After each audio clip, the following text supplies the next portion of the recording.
¿Qué tal? Muy buenas tardes con todos. Bienvenidos a 24 horas. La crisis migratoria afecta a muchos países y regiones en el mundo. Sudamérica es una de ellas, donde ciudades de varios países se movilizan a través de Brasil, Ecuador y Colombia con el propósito de llegar hasta los Estados Unidos. ¿Qué tal, Jorge? ¿Cómo estás? Muy buenas tardes. Buenas tardes, Gisela, amigos, bienvenidos. En el caso que nos ocupa, más de 500 extranjeros indocumentados, entre cubanos y haitianos, permanecen hacinados en las oficinas de la Policía de Migración de Nariño, entre la frontera de Colombia y Ecuador. Aquí empezamos 24 horas. El drama que viven cientos de haitianos por cumplir el sueño americano es complicado. Y tengamos como 5 crianzas, mira, de 2 meses, con frío, con fiebre, con hambre. Muchos son estafados y abandonados por los coyoteros en diferentes ciudades de Colombia. A nosotros ya estafaron. Robaron $500 a nosotros. Ahora permanecen hacinados en las oficinas de migración sin poder retornar a Ecuador ni continuar su viaje a Panamá y finalmente Estados Unidos. Usted bebé que tiene 2 meses aquí con nosotros, está pasando trabajo ahí, llorando, mucho frío. Estos son crímenes. Los controles se intensifican en Rumichaca con el registro de cada vehículo que cruza el límite internacional. Con el fin de evitar que se aglomeren o de pronto lleguen más migrantes acá a Colombia. Más de un centenar de extranjeros entre cubanos y haitianos son trasladados en camiones y buses hasta Rumichaca, pero al menos 500 más permanecen aún en Nariño. La Fuerza Pública Colombiana se encarga de blindar la frontera con el fin de evitar el ingreso de más indocumentados a su país. En Rumichaca, Jairo Jacome Ortega, 24 horas. Y seguimos en Colombia, donde las autoridades migratorias otorgaron cientos de salvoconductos para que los inmigrantes cubanos ilegales abandonen el país. El gobernador de Antioquia, Luis Pérez, dijo que existen 1.273 isleños en territorio colombiano y que si hasta este viernes no abandonan el país, serán deportados a Ecuador en un avión diario. Tras el anuncio, muchos inmigrantes huyeron hacia la selva en la frontera con Panamá, que permanece cerrada por orden del presidente Juan Carlos Varela. Como temporalmente inviable, inconveniente políticamente también, califican asambleístas de Alianza País y de la oposición a la propuesta de reforma constitucional del movimiento ARE, cuyo presidente, el alcalde de Loja, dijo que fue conocido con antelación por el gobierno. El alcalde de Loja presentó hoy en la sala de prensa de la Asamblea su propuesta de 11 reformas a la Constitución como un tema del gobierno, conocido por el presidente de la República y varios ministros desde diciembre del año pasado. Corresponde a la segunda tanda de enmiendas constitucionales. Como ustedes conocen, señores periodistas, el primer mandatario lo dijo y nosotros lo apoyamos irrestrictamente.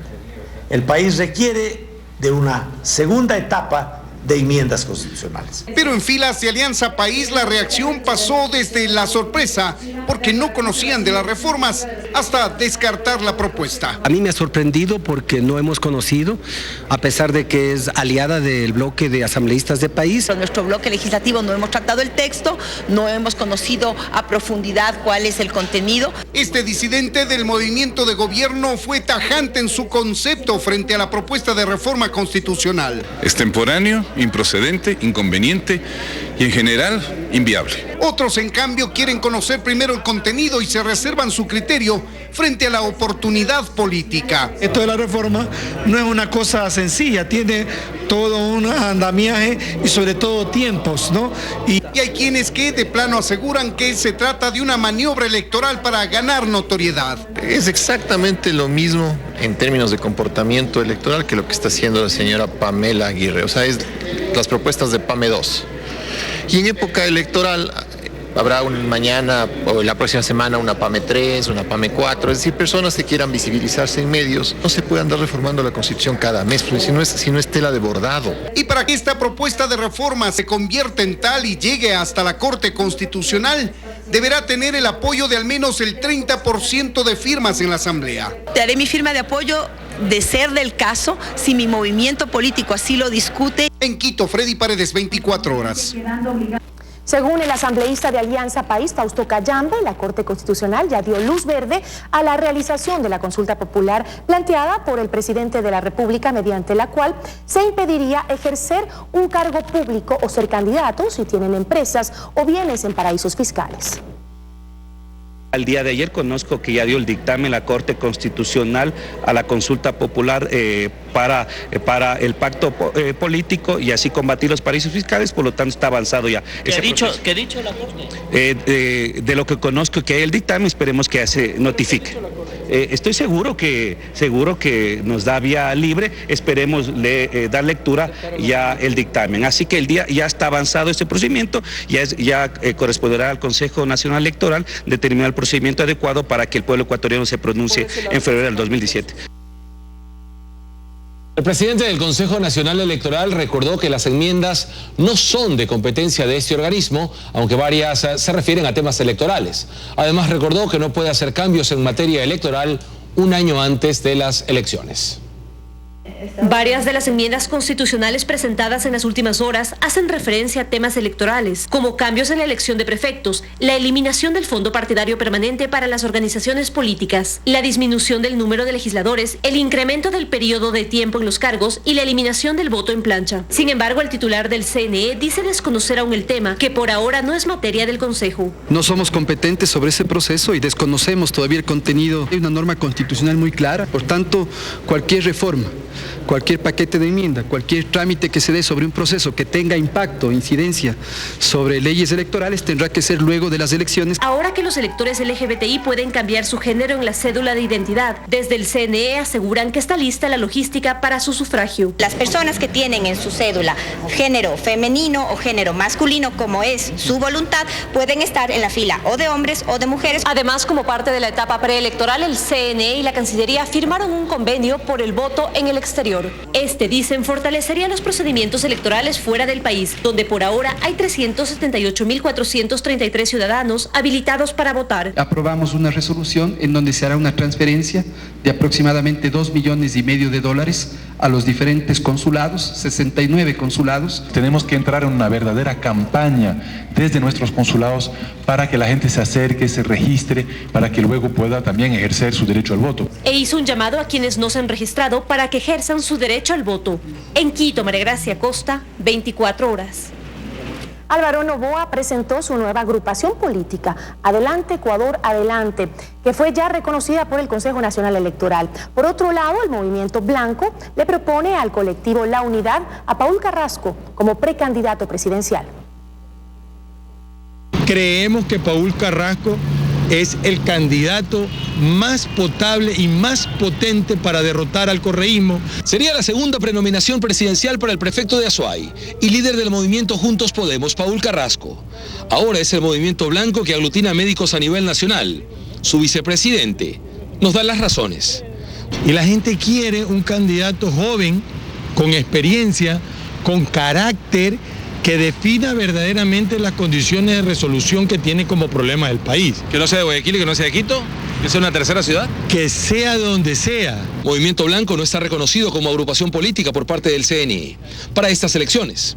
Aún así, dicen que se podrían sumar a la unidad si Carrasco se postula como la opción presidencial. Lo que está proponiendo son las organizaciones sociales. Pero el tablero político electoral se sigue moviendo. Ayer, aquí en la delegación del Guayas, Álvaro Noboa anunció su nuevo partido político, Adelante Ecuatoriano Adelante, que ya ha sido reconocido por la autoridad electoral y podría participar de las próximas elecciones en alianzas o con candidato propio. En lo que llevan contado, ya superamos las cifras necesarias para convertirnos en partido político. Candidaturas aún no se definen, pero de concretarse, Álvaro Noboa completaría una nueva aventura presidencial. A ver si la sexta es la vencida. Jorge Rodríguez, 24 horas. Este noticiero es retransmitido por Exa 92.5 en Quito, la radio de la cadena Democracia, y por Excelencia Radio 100.1 en Cuenca. Gracias por seguir con nosotros. Apenas el 20% de las empresas en Ecuador permiten el comercio electrónico. Esta forma de transacción movió más de $500 millones en el 2014.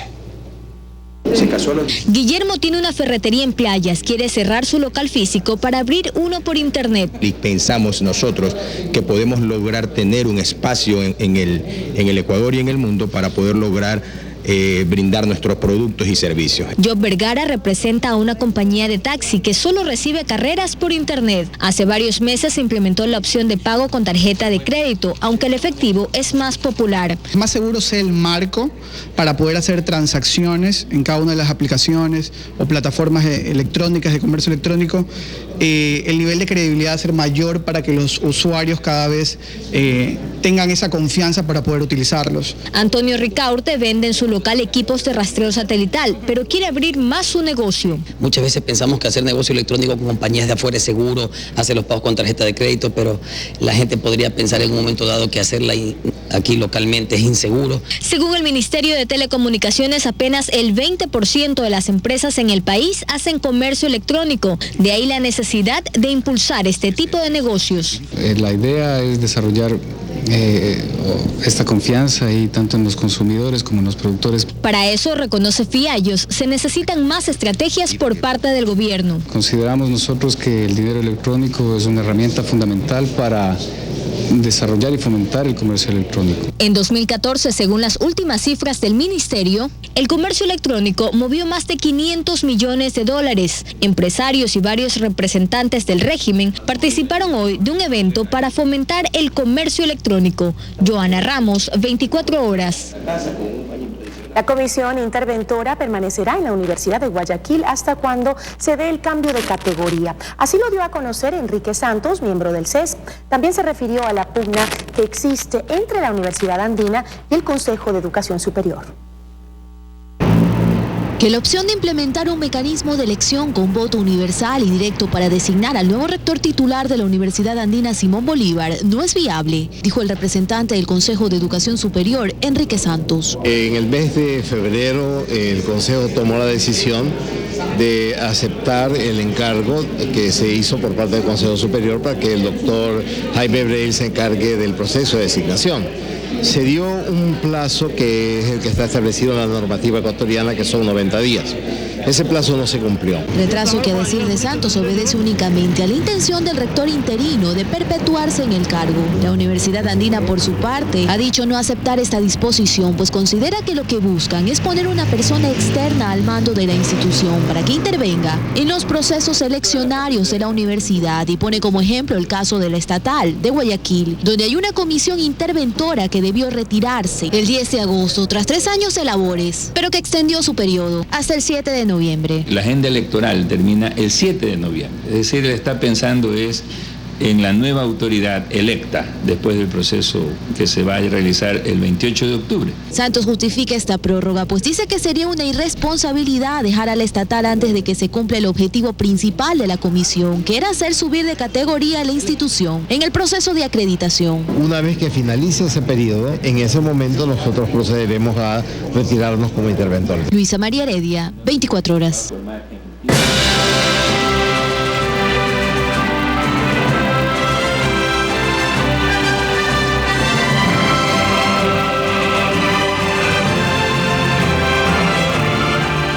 Recorridos teatralizados, iluminación de carondelet, pirotecnia y otras actividades son parte de la agenda por la conmemoración de los 207 años del primer grito de independencia. Los eventos se realizarán desde las 8 de la mañana del 10 de agosto.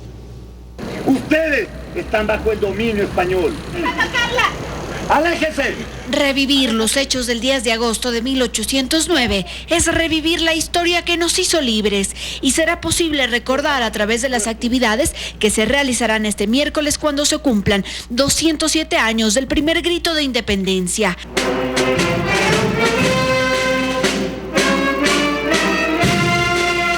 Desde muy temprano este 10 de agosto habrá actos oficiales, y desde las 3 de la tarde la gente podrá ver los recorridos teatralizados. Es una manera de concientizar a las personas de que hay un proceso histórico que no debemos olvidar. En horas de la noche, la fachada del Palacio de Carondelet se vestirá con los colores patrios y además se realizarán los actos castrenses con la fanfarria militar. 30 músicos de la banda a caballo entonarán las marchas marciales. Esta banda a caballo tenía como objeto el marcar la llegada de tropas. Pero las actividades continúan en el feriado. El viernes 12 y sábado 13 de agosto en la Plaza Grande se desarrollará la Feria Ciudadana en apoyo a Manaví y Esmeraldas. Son cerca de 30 organizaciones que van a participar. En Quito, Andrea Samaniego, 24 horas. La madrugada del 10 de agosto de 1809 se conformó la Junta Soberana de Gobierno, que tuvo como autoridades principales al marqués de Selvalegre, Juan Pío Montúfar, y al obispo José Cuero y Caicedo, como presidente y vicepresidente respectivamente. Los doctores Juan de Dios Morales, Manuel Rodríguez de Quiroga y Juan Larrea fueron nombrados como secretarios de Estado, despachos del Interior, Justicia y Hacienda.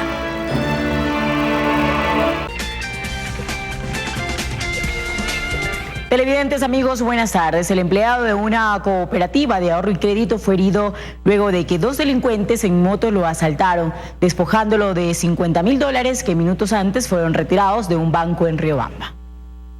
Funcionarios de la Cooperativa de Ahorro y Crédito de Maestros de Riobamba, luego de retirar un monto de $50.000 en una institución bancaria, a pocos pasos de ingresar a su lugar de trabajo, el conserje, quien llevaba el maletín, fue abordado por uno de los 2 delincuentes. Viene de atrás de la camioneta, entonces pongo ahí le cojo. Una moto y pasa rapidito, se pasa por detrás de mi carro y se paró acá. Fue cuestión de 2 segundos. El pánico se apoderó de quienes transitaban por el lugar al escuchar la detonación de un arma de fuego. Y es que según los testigos, al no poder arrebatar el dinero, el antisocial disparó, pero también... Yo le cogí así, le dio un balazo. El señor se pone llevando el maletín. El señor está golpeado en la cabeza, se ingresó para adentro de la cooperativa. De manera vertiginosa se dieron a la fuga, perdiéndose entre los vehículos que circulaban por el lugar. El de atrás estaba sin casco, costeño, un blanco, mono. Y el de adelante, el motorizado que estaba manejando, dijo seguridad. Como es la moto, sabe que es un vehículo pequeño, que se fue delante del bus y se fue a una sola. La policía de manera inmediata desplegó un operativo, pero sin resultados favorables. En Riobamba, Mercedes Chávez, 24 horas. 2 ciudadanas de República Dominicana fueron rescatadas de un centro de tolerancia donde presuntamente eran explotadas sexualmente. Afirmaron que con su trabajo pagaban los gastos de los trámites de legalización de su residencia. En 2 operativos contra la explotación sexual por parte de la Unidad de Trata de Personas, se rescató de un burdel a 2 señoritas extranjeras de la República Dominicana que presuntamente eran víctimas de explotación sexual por parte de la dueña del local, quien fue detenida junto con su ayudante. Específicamente se encontraron 2 ciudadanas extranjeras a quienes les habría proporcionado de manera ilegítima ciertos documentos para elaborar aquí en este centro de tolerancia, como son los carnets profilácticos. Según versión de las involucradas, con su trabajo sexual devengaban los gastos de legalización de su residencia. Hacen conocer de que a efectos de poder cancelar la tramitación de estos documentos tendría que cancelar con trabajo, en este caso en este establecimiento. En otro operativo que se realizó en un hotel cercano a la terminal terrestre, un ciudadano fue detenido por el delito también de explotación sexual. Mediante anuncios de prensa y vía internet, conseguía clientes para sus víctimas que estaban a su cargo. En el cual daban a conocer números de teléfono y a través de ese número de teléfono se logró localizar e individualizar a los posibles participantes de este acto. En esta incursión se descubrió material para la falsificación de documentos, los cuales se sabrían elaborar cédulas que no contienen el rostro de la persona ni tampoco contienen datos. Las víctimas de estos 2 operativos fueron trasladadas a la casa de acogida y puestas a órdenes de las autoridades respectivas. Desde Santo Domingo, Ramiro Moreira, 24 horas.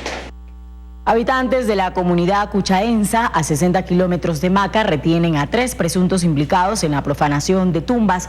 Según dirigentes Shuar en el sector, señalan que esta situación es común en esas comunidades abandonadas y no descartan aplicar la ley indígena.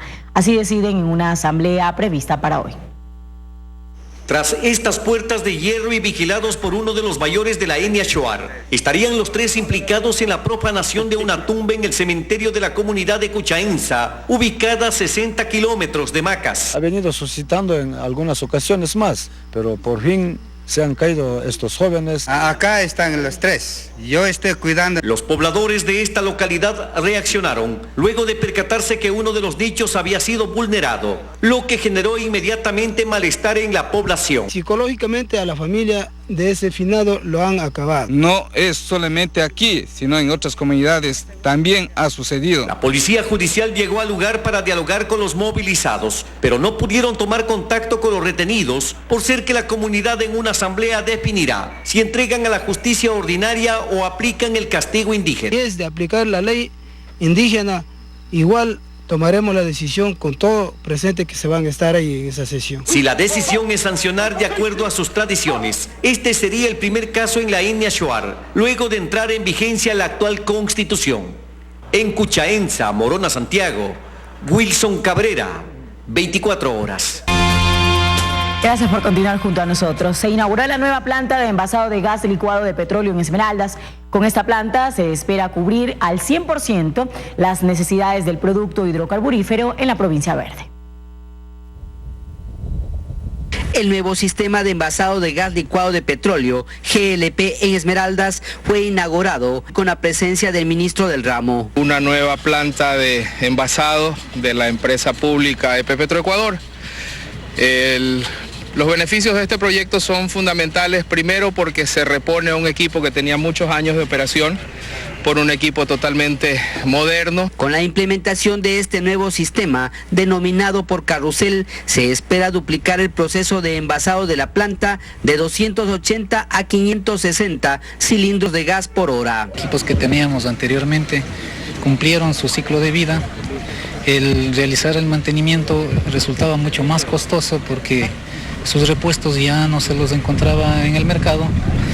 Surgió la necesidad de crear un nuevo proyecto a través de un nuevo sistema automático de envasado de cilindros. De esta manera se espera poder cubrir la demanda de la provincia de GLP en un 100%, lo que antes se cubría solo en un 50%. Y pudiera cubrir la demanda de todo el área de Esmeraldas y la zona de influencia. De hecho, estamos pensando, y eso lo vamos a conversar con la Agencia de Control de Hidrocarburos y con Petroecuador, para que los cilindros de otras comercializadoras que no se envasan en Esmeraldas y que se envasan en otros lados, deban ser envasados acá. Las autoridades hidrocarburíferas aseguran que esto no interfiere con el plan de cocinas de inducción, ya que por el momento es responsabilidad del gobierno cubrir con la demanda de GLP. Desde Esmeraldas, Carlos Chamorro, 24 horas. 1.600 niños participan en las colonias vacacionales del Buen Vivir que lleva a cabo el Ministerio del Deporte. Dentro del grupo también participan hijos de personas privadas de la libertad. Con un show canino de la Policía Nacional y la participación de Paquito, fueron inauguradas las colonias vacacionales del Buen Vivir, en el que participarán 1.600 niños de la ciudad de Quito. Los pequeños podrán elegir diferentes disciplinas como fútbol, baloncesto, vóley, natación y tenis. Yo quiero aprender el deporte de la natación y me gusta venir acá porque he aprendido mucho sobre los deportes. ¿Qué quieres hacer en este curso vacacional? Practicar mucho tenis, natación y ser un buen futbolista. Las colonias son organizadas por el Ministerio del Deporte. Los niños entre 6 y 12 años de edad recibieron los implementos para practicar cada una de las disciplinas. Tiene muchos objetivos. Primero, hacer que utilicen mejor su tiempo libre cada uno de nuestros niños. Segundo, que nuestros padres vayan viendo los futuros talentos que podemos tener en el deporte. ¿Quién quita de aquí podemos tener los mejores deportistas de la provincia, del país? Y así se empieza, justamente en la parte de iniciación, de masificación deportiva y que podamos tener a futuros mejores deportistas del país. 300 niños que participarán en estos cursos son hijos de personas privadas de la libertad. Para nosotros es muy importante poder incentivar el deporte en estos muchachos, para que estén alejados de vicios, para que tengan un momento de esparcimiento, para que puedan encontrar en el deporte, en la cultura, una forma también de hacer sus vidas. Eso es para nosotros lo más importante. Quienes deseen inscribir a sus hijos pueden hacerlo en los centros activos del Ministerio del Deporte. Centro activo número 1 aquí en la planta central del Ministerio de Deporte, tenemos uno en Combayén, Petro Comercial, tenemos en San Carlos, entonces tenemos 6 centros activos donde pueden ubicar tranquilamente en la página web donde puedan hacer sus inscripciones. La inscripción y los implementos deportivos son gratuitos. La inversión que ha realizado el Ministerio del Deporte es de $60.000. Johanna Cañizares, 24 horas. Personas con discapacidad auditiva dan a conocer sus 50 años de vida deportiva. Una exposición fotográfica recorre importantes tramos de su historia. Usted en la sede de la Asociación de Sordos, ubicada en la estación de Chimbacalle, sur de Quito, podrá apreciar fotografías de cuando trajeron la medalla de bronce de los Juegos del Silencio Panamericano realizados en Venezuela. Estas son las primeras fotografías de hace 50 años cuando Guillermo Zurita comenzó a buscar más sordos en Quito. Yo hace muchos años no había personas sordas reunidas y esto en el año 64. Yo me pasé el tiempo buscando amigos hasta que nos encontramos en cierta ocasión en la calle. Don Guillermo enseña a las nuevas generaciones de sordos cómo es posible mantenerse unidos a través del deporte. Y les cuenta que en 1975 fueron invitados a los Juegos Deportivos Silenciosos Panamericanos en Venezuela. No teníamos suficientes jugadores. Tuvimos que ponernos en contacto con amigos de Guayaquil para que vinieran 4 personas de Guayaquil.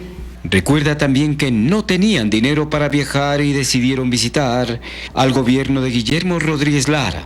Y recuerdo que nos dieron 100.000 sucres. En ese entonces para nosotros 100.000 sucres era mucho dinero, estábamos muy contentos, muy agradecidos. Con esto hicimos un viaje largo hasta llegar a Venezuela. Argentina se llevó la de oro, nosotros nos llevamos la medalla de bronce. 50 años de vida están llenos de anécdotas y experiencias que quieren transmitir a la ciudad, al país. La exposición fotográfica estará abierta hasta este jueves en la sede de la Asociación de Sordos, ubicada en la estación de Chimbacalle, en el sur de Quito. Nelson Carrera, 24 horas.